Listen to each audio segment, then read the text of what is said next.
Howdy folks, it is Diecast Buffet here again. Welcome back to NASCAR 06 Career Mode. Well, we got a huge win at the MBNA Race Points 200 at Dover. We're going to be heading out to Dodge Raceway, and we're going to be kicking off this one-off schedule of the summer here in the NASCAR Busch Series. Of course, Daytona, all the regulars are going to be out, but this three-race stretch right here, you're not going to see the Ryan Newmans, the Kyle Busches, the X, Y, and Zs. These three races might make the championship. Just keeping it real.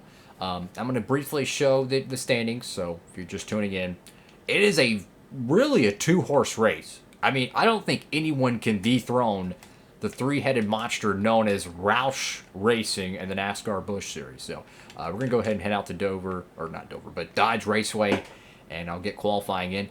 Look at that. Newman won the Cup race at Dover. Riley wins the Whelen Modified race. Alrighty, folks, so we qualified just outside the top 10. This should be a good race for us. I really do. I think we could win this event. Roush should be dominant, but we'll see.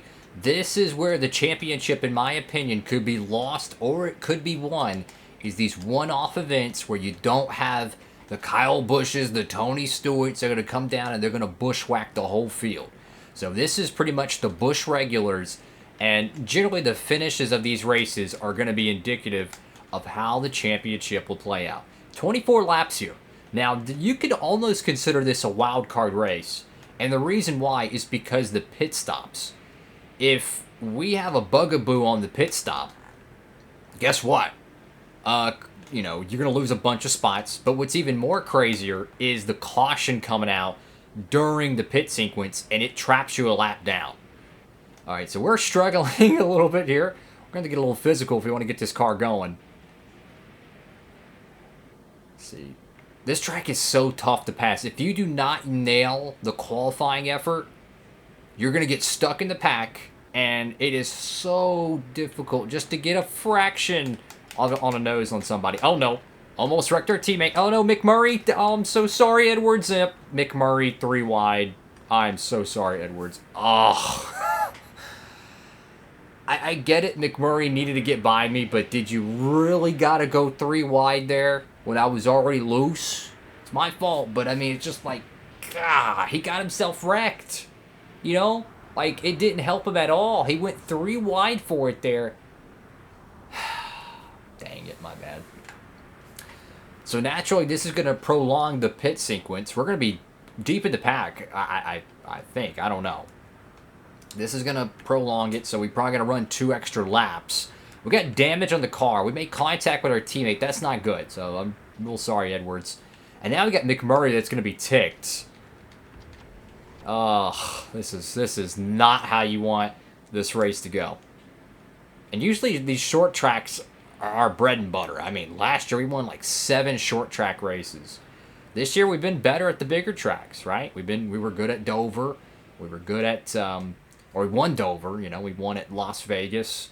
And we've ran well at all those tracks, like the Texas event, Fontana, Daytona, Talladega. This is a nip and tuck racetrack for sure. And, McMurray's got a lot of damage on his car, but I'm also a believer that not all damage is bad. If you have that spoiler kicked out in the air, that's just more downforce. It's going to have horrible drag speed. But let me tell you, that thing's going to turn a lot better if it's bent a certain way. Not all damage is bad. I am a firm believer in that. 32 car, your 07 Busch champion, Shannon Bill, trying to hold it outside lane there. I want to race these guys cleanly because I don't want to get torn up. I want to win a championship, but... Man, that 32 car's racing is hard. I don't blame them. Oh, no. Car just got massively tight there, and that's going to screw everything up. Are you kidding me? That didn't help us at all because there's already cats who pitted.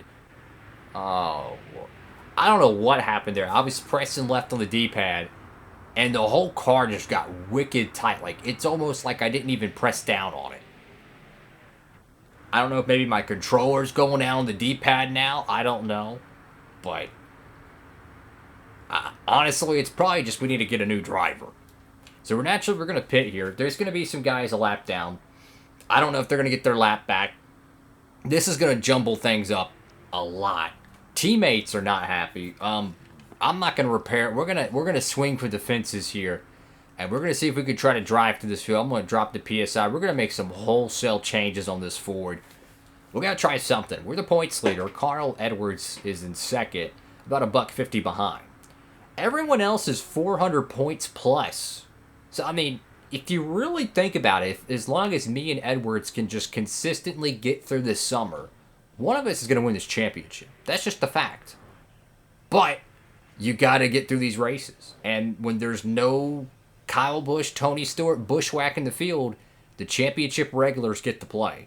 And Bozo McGee can't even get around the catch can, man. Come on, team. My gosh. You might as well consider it a 25-second pit stop at that rate. 20 seconds. Good grief. That was bad. I hope we don't go a lap down pitting here, because the freaking racetrack is literally the Busch Clash. I mean, this is literally the Busch Clash. All right, so where the biff are we? We are comfortably in 23rd. So we got some damage on the race car, but you know what? Rubbin's racing. We loosen the car up. Time to get physical. We need points. Carl Edwards second in points. He's looking to try to rebound. Come on now. There we go. Hook that bottom. There we go. I like that. There's our last year's car. What we drove, that white 137 machine. Edwards trying to do the same thing we're doing. Hook that bottom and just get underneath them just a little bit. Force them to go run that outside. Meanwhile, we got the 149 car out front. I'm assuming he's good to go on fuel. Potentially, we could get an upset winner. Man, this car is just not turning. No straight line speed there. And I should say it actually is turning, but it just doesn't have that straight line speed. So, oh boy, come on. There we go. Nudge him up. I don't care. Move him up the track. Do what you got to do. And let's see, Edwards, he's probably going to gain about 30 points so far on us, the way things are shaking out. I got to be physical. I got to move these cats. There's a championship on the line here. I know it's still very early in the season, about the midway point, but these are the races where the championship will be decided every year. Because usually it's if you finish second, the points leader finishes first. Well, guess what? We're the points leader, and we're having a poor finish today. Me and Edwards are just trying to get back to that top 10, salvage a top 10 finish. I mean, I want to help the 60. I want one of us to win this championship. And let's throw another monkey wrench in it. Are we good on fuel?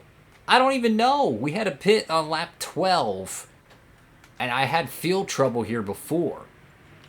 So that could be a huge swing. Hey, Edwards, if you're not going to go by him, I'm going to have to pass you. We're just outside that top 10. Nice. Okay, me and Edwards are both back into the top 10. I'm going to try to get by him. Thank you, bud. Do not block me, 21. I will make you a caution if you block me. You know I'm clearly faster than you. Look at these guys. I mean, these guys have either they're used up their stuff or what. I don't know. We're about to get a freaking top 10. Or top 5, excuse me. Do not block me, you jabroni. What a jabroni. I told you not to block me. I told you not to block me. And what'd you do? You blocked me. I moved him out of the way. I was not happy about that. 4th place. We drove from 23rd to 4th in the last run of the race. And Doug Powell in the 149 going to get his first career win here, I believe, in the Nascar Busch Series. So me and Edwards, look, we got into each other in this race, but here's the great thing about it. Edwards got a great finish, top 10. Kenseth got a great finish. That could have been a disastrous race for us, but we found a way to get all 3 of the Roush-Keteers in the top 10. And man, you look through the field, it's all over the place. That was a good race though. Like we had a dig for that. If we didn't make that the adjustments on the pit stop there's no way we're gonna get a top 5. Absolutely no way. And that 10 car was blocking me. He came down, get it. It's the last couple laps of the race, underfunded team. I get it. But I'm going to move you. And I moved him. I had to do what I had to do. You know, it is what it is. If you're going to block me, I will either make you a caution or I will move you. That's just how I race. And we're going to get a good finish, top 5. The car's going to need some new sheet metal, but hey, man, survival of the fittest. Alrighty, folks, let's see what's crack-a-lackin' here. And heck yeah, Roush gives us a raise. I'm curious what that looks like. Let's go see what that Roush Couture money is. 27,000 per race. Whoa. And your standings. Look at that. We're still the points leader. We actually grew it past Edwards. And look at this, guys. Only the top 3 are within 500 points. That's what I'm saying. The Chevrolet domination of the Busch series in this playthrough is all but over. Or it's over. I mean, it's over. There ain't no way. And get this. Ricky Craven drives for Roush in the Truck Series. He's leading. Chase Montgomery, though, don't count that cat out. He stole a championship from me. And you go here to the modifieds. Nothing crack-a-lackin' there. But Greg Biffle, I still got confidence that Biffle can win this championship. So, I mean, Roush Couture could literally hit a 3-run homer. So, good times to be on the Roush Couture camp.